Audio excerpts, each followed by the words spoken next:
Assalamualaikum warahmatullahi wabarakatuh. Kembali lagi di channel Bang Roso, Gudangnya Cara Menembus Alam Lain. Ya, selamat malam untuk para pemirsa, untuk para teman-teman. Nah, di kesempatan hari ini saya akan menjelaskan lagi, saya akan menyaringkan apa yang saya ketahui tentang bab kegaiban ini. Nah, untuk sebelum itu saya akan mengulas kemarin tentang amalan itu kan. Nah, bagaimana menurut para teman-teman, para pemirsa tentang amalan yang saya sampaikan kemarin itu, apa mengerti lah apa dengan apa yang saya maksudkan itu. Tentang amalan itu ya intinya adalah kita mengkeramatkan atau menspesialkan perbuatan atau lelaku baik kita. Lelaku apa aja itu ya, bisa dengan zikiran itu, bisa dengan tirakat. Nah, itu laku-laku seperti itu kan, ketika itu dibiasakan, diistiqomahkan, nah, itu akan menjadi amalan kita. Nah, untuk tujuan-tujuan atau fungsi amalan ini adalah, contohnya gini, ketika kita membaca suatu amalan, semisal untuk pengobatan yang seperti yang saya sampaikan kemarin itu, otomatis berkah dari ruh dari amalan itu, pengobatan itu akan menerap ke kita juga. Nah, fungsinya pengamalan ini agar kita ibarat itu dapat itu, walaupun kita tujuannya nggak ke situ kan, tetap tujuannya kita ibadah. Ibarat itu melafalkan doa-doa itu kan, kita memintanya kepada Tuhan. Nah, dari situ kan kita akan kesawaban nanti kan. Tanpa diminta pun kita akan otomatis kesawaban karena doa-doa yang kita lantunkan itu. Maka terjadilah ketika itu sudah manjing, ibarat itu akan ruh amalan itu akan ada di diri kita. Nah, kita sebut itu, bisa itu sebut dengan kodam.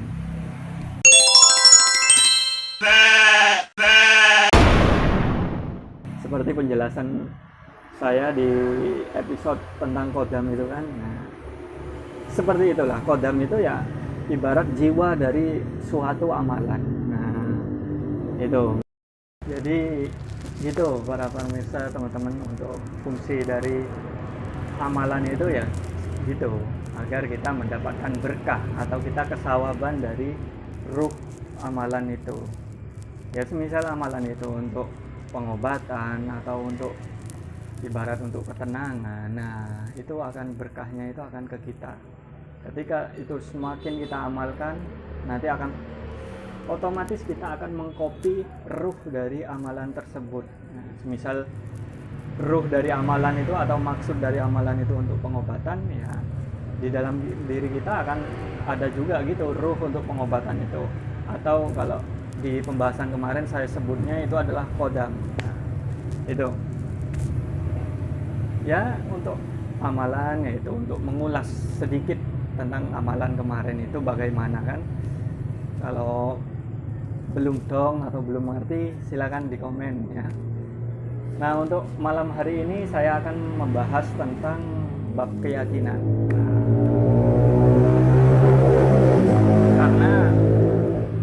Karena bab keyakinan ini sangat penting sekali ya, untuk pelaku orang spiritual atau kegaiban. Ini penting sekali untuk bab keyakinan, kayak pengamalan itu. Nah, ini sebenarnya berhubungan semua sih. Jadi tidak ada yang stepnya naik kebablasan, enggak. Saya urut memang untuk step-stepnya. Nah, untuk keyakinan ini sendiri, terciptanya keyakinan ini ketika amalan yang kita lakukan itu manjing. Nah, sehingga kita akan merasakan sendiri, oh ternyata gini ya. Nah, itu yang disebut kita sudah yakin, atau ya amalan itu. Nah, itu yang membuat kita yakin. Jadi untuk keyakinan ini memang harus terus diolah atau harus terus dipraktekkan agar kita menemukan keyakinan sendiri kan. Oh iya, di dalam diri saya ada gini. Nah, sehingga ketika kita tahu maksudnya benar-benar tahu lah kalau di dalam diri ini semisal ada itu ruh untuk pengobatan dari amalan yang kita baca, sehingga kita pede aja untuk ada orang yang sakit kita bantu doa dengan amalan yang kita sering lakukan itu. Nah gitu. Kalau ngamalkan belum yakin kita ngobatin ya tambah nggak yakin. Makanya kita harus terus mengistiqomahkannya agar amalan itu bisa manjing, agar ruh itu akan terkopi di diri kita sendiri. Untuk bab keyakinan ini bukan dari hal mistis juga, dari hal yang nyata pun kita butuh keyakinan kan. Tanpa keyakinan ini kita berbuat apa gitu akan ragu terus.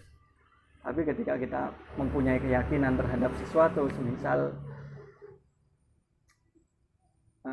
gimana ya untuk mencontohkannya itu di dunia nyata itu, ketika kita udah sering lewat di kuburan dan kita nggak pernah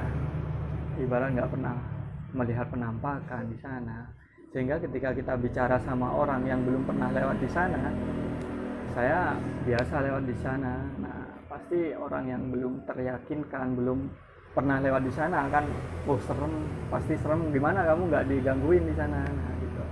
Keyakinan itu ya seperti itu sebenarnya, mempermudah sebenarnya untuk keyakinan itu sendiri. Dan untuk mendapatkan keyakinan itu bagaimana? Nah, kita kembali lagi ke amalan itu. Untuk lelaku kita harus kerjakan itu untuk mendapatkan keyakinan ini, karena keyakinan ini nggak bisa ditransfer kayak melihat kegaiban, jin, nggak bisa ditransfer. Jadi memang harus dilatih ini, keyakinan ini kan. Kalau tidak pernah dilatih, kalau cuma membayangkan gitu kan mudah saja kita membuat gambaran apa, melihat apa. Tapi kan untuk keyakinan sendiri, ya masih bingung juga. Orang yang ngaku bisa melihat jin pun pasti di dalam hati kecilnya itu ada kebingungan sendiri, karena mereka nggak mempelajari dasarnya, nggak benar-benar. Ketika mereka benar-benar belajar, mereka akan menemukan sesuatu. Nah sesuatu ini lah yang akan membuat mereka tidak akan ragu. Jadi ketika orang sudah bisa melihat jin tapi masih mau belajar melihat jin, berarti dia belum yakin, karena keyakinan itu ada di dalam diri. Jadi mungkin zahirnya ini atau kita bisa bilang saya yakin gitu, tapi kan di dalam hati kecilnya itu pasti nggak yakin gitu.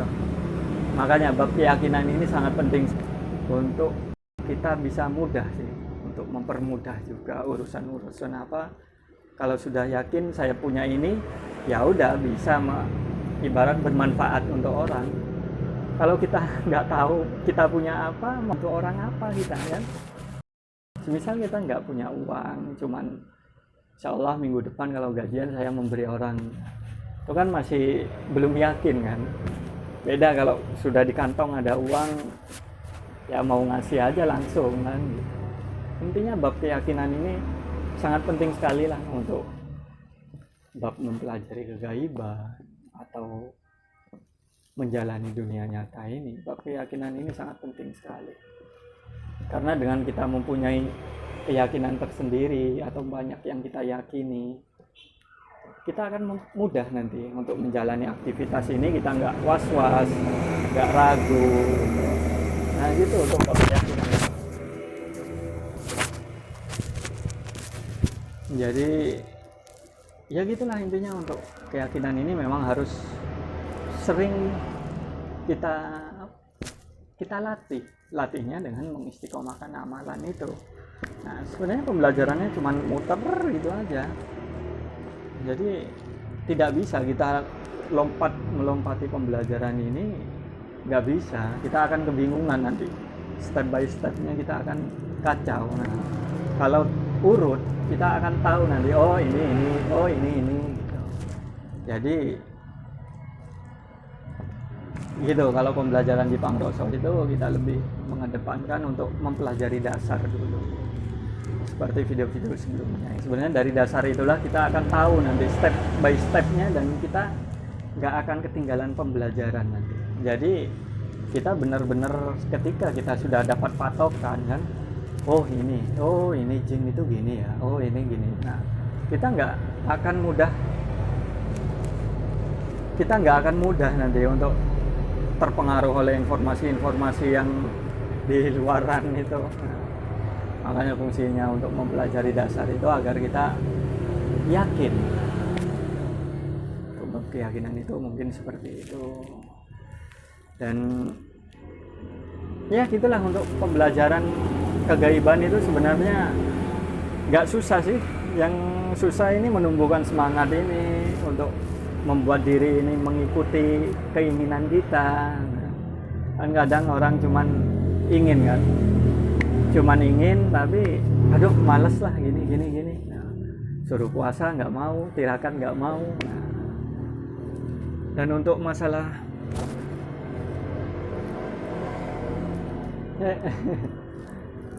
masalah puasa ini kan, kenapa pelaku kebatinan, masalah spiritual ini lebih diutamakan untuk puasa atau tirakat. Nah, itu karena untuk mengendalikan batin ini kita harus bisa menundukkan pikiran kita atau kenormalan kita ini, seperti yang di pembahasan video kemarin itu, di dunia alam itu, dunia akal, dunia batin. Nah, ketika kita mau mempelajari dunia batin, kita harus melemahkan dunia akal ini. Ya, untuk melemahkannya bisa dengan puasa, untuk tirakat, melek gitu kan. Dan untuk pemilihan masalah tirakat atau prihatin ini, saya sarankan kita introspeksi diri dulu kan. Untuk bab apa kita lemahnya itu, di bab apa, semisal kita ngantukan, nah itu bisa dibuat untuk tirakat, kita tirakat melek. Nah, kalau memang kita ngerasa ngantukan, tapi kalau kita ngerasanya itu saya kok nggak kuat lapar ya, misalnya ngelian gitu kan, ya kita puasa, makan minum itu. Jadi lihat, introspeksi dulu diri kita ini lemahnya di apa, maka kita perkuat yang lemah di dalam diri kita itu dengan tirakat itu.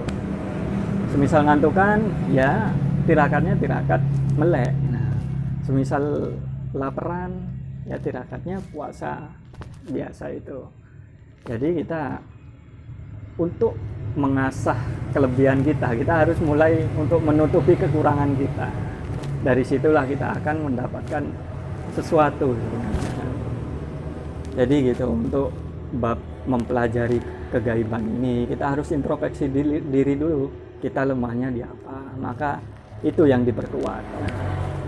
Jadi nggak bisa dipukul rata semua harus melek gini. Nah, enggak. Tapi kalau ini menurut saya baiknya ya kita introspeksi diri dulu. Kalau kita memang ngantukan, ya udah kita puasa, nggak tidur atau melek gitu aja.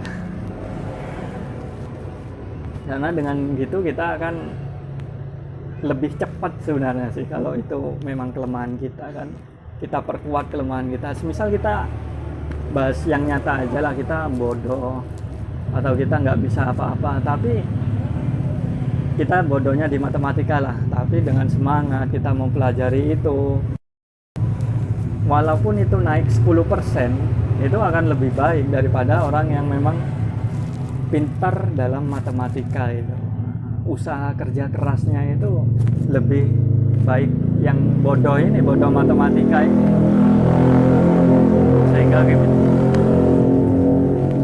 Sehingga kepintarannya itu naik 10% pun dia lebih hebat dari segi usahanya itu. Begitupun pula dengan untuk bab spiritual, hubungan kita dengan Tuhan atau dengan keyakinan itu. Yaitu, jadi kita cari, kita susah itu apa yang menurut kita lemah di bidang apa gitu kan. Untuk melebihkannya itu kita ngambilnya dari situ. Nah, untuk selebihnya, untuk pembelajaran para pemirsa di rumah, ya monggo terserah mengambilnya di apa. Kalau biasa zikiran, ya udah zikiran terus. Tapi kalau untuk bab tentang pembelajaran ini, monggo di komentar untuk ibarat melihatlah Mas, Mas, amalan saya ini gimana, lelaku saya ini gimana. Nah, dari situ mungkin saya akan ngasih tahu nanti, atau oh Mas kurangnya di sini, oh udah benar Mas. Nah, gitu. Mungkin gitu aja untuk yang melakukan atau sedang, lanjutkanlah untuk itu. Jangan pernah bingung dengan apa yang sering kalian lakukan karena informasi lain. Oh kalau sering amalkan ini katanya gini, ya amalkan aja terus. Yang penting diamalkan terus, diistiqomahkan. Tentunya untuk mendapatkan mancing itu kan, untuk mengkopi ruh dari amalan itu, kita memang benar-benar harus, hati kita harus bersihnya itu kan tanpa kita sadar sebenarnya kan. Misal kita mengamalkan terus berbulan-bulan, bertahun-tahun lah, itu kan tanpa kita sadari sebenarnya batin kita itu kan digesek terus kan, dibersihkan, sehingga kita akan dibukakan sesuatu yang sebelumnya itu kita nggak paham juga itu apa. Disitulah fungsi. Jadi ketika kalian mengamalkan sesuatu atau pas meditasi, stop pikiran ini agar kita nggak dipengaruhi oleh pemikiran kita sendiri, karena pemikiran ini otomatis sebenarnya, bukan karena disengaja untuk sugesti itu kemarin itu kan. Tapi sugesti itu adalah suatu keyakinan yang kita peroleh dari informasi-informasi, atau kita ngelihat, mendengar. Nah itu akan terekam di alam bawah sadar kita. Nah pas kita untuk mengamalkan, itu akan dimunculkan nanti ketika ada data-data yang agak mirip. Jadi gambaran-gambaran itu akan dimunculkan. Jadi hati-hati untuk yang masih belajar. Ya intinya itu aja lah untuk pembahasan kali ini. Untuk bab keyakinan ini sangat penting sekali ya. Jadi tumbuhkanlah keyakinan itu di dalam diri kalian, agar kalian gak was-was, agar kalian gak bingung lagi. Karena banyak sekali orang yang bergelut di dunia kegaiban, tapi masih bingung dengan kegaiban itu apa gitu. Mereka sebenarnya berteriak dalam hatinya itu, ini apa, bagaimana, apa ini benar gitu. Jadi jangan sampai kalian menjadi salah satu dari mereka. Terus dilatih, terus belajar. Ya untuk kalau sungkan nanya, ya pakai akun palsu lah untuk komentar gitu kan. Nanti akan saya balas. Ya mungkin sampai di sini saja perjumpaan kita kali ini. Untuk para pemirsa, teman-teman, terima kasih ya yang selalu nonton, dan nanyalah di kolom komentar itu, kasih pertanyaan-pertanyaan apa gitu. Pertanyaan nyeleneh pun saya jawab kok, tenang. Jadi untuk masalah pembelajaran tentang kegaiban, walaupun mungkin kalian mempelajarinya dari orang, bisa di-sharingkan di komentar. Tapi kalau untuk pembelajaran orang, mungkin saya akan ngasih ibarat untuk penjelasannya ya mungkin ya secara umum-umum saja gitu. Kalau kalian ngambil bahan dari orang lain, ya mungkin cuman itu. Terima kasih untuk para pemirsa dan para teman-teman. Ya doa terbaik lah untuk kita semua kan ya. Terima kasih. Wassalamualaikum warahmatullahi wabarakatuh. Salatullah, salamullah ala Taha Rasulillah. Salatullah, salamullah ala Yasin Habibillah. Tawassalna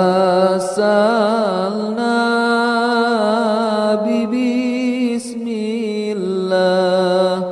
wa bil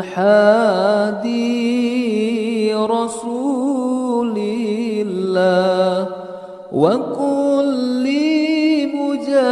مجاهد لله بأهل البدر يا الله صلاة الله سلام الله على طه رسول الله صلاة الله سلام الله على ياسين حبيب الله توسلنا ببسم الله وبالحادي رسول الله وكل مجاهد لله بأهل البدر يا الله صلاة الله سلام الله على طه رسول الله صلاة الله سلام الله على ياسين حبيب الله توسلنا ببسم الله وبالحادي رسول الله وكل مجاهد لله بأهل البدر يا الله صلاة الله سلام الله على طه رسول الله صلاة الله سلام الله على ياسين حبيب الله توسلنا ببسم الله وبالحادي رسول الله وكل مجاهد لله بأهل البدر يا الله صلاة الله سلام الله على طه رسول الله صلاة الله سلام الله على ياسين حبيب الله توسلنا ببسم الله وبالحادي رسول الله وكل مجاهد لله بأهل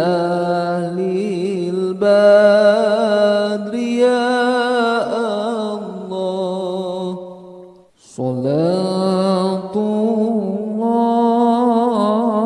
salamullah ala Taha Rasulillah. Salatullah, salamullah ala Yasin Habibillah.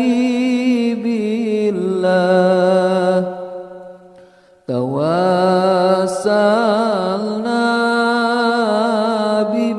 bismillah wa bil hadi Rasulillah wa kulli mujahidin lillah bi ahlil badri ya Allah. Salatullah, salamullah ala Taha Rasulillah. Salatullah, salamullah ala Yasin Habibillah. Tawassalna bismillah wa bil hadi Rasulillah wa kulli mujahidin lillah bi ahlil badri ya Allah. Salatullah, salamullah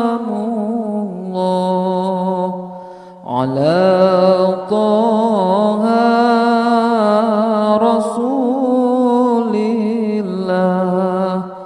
Salatullah, salamullah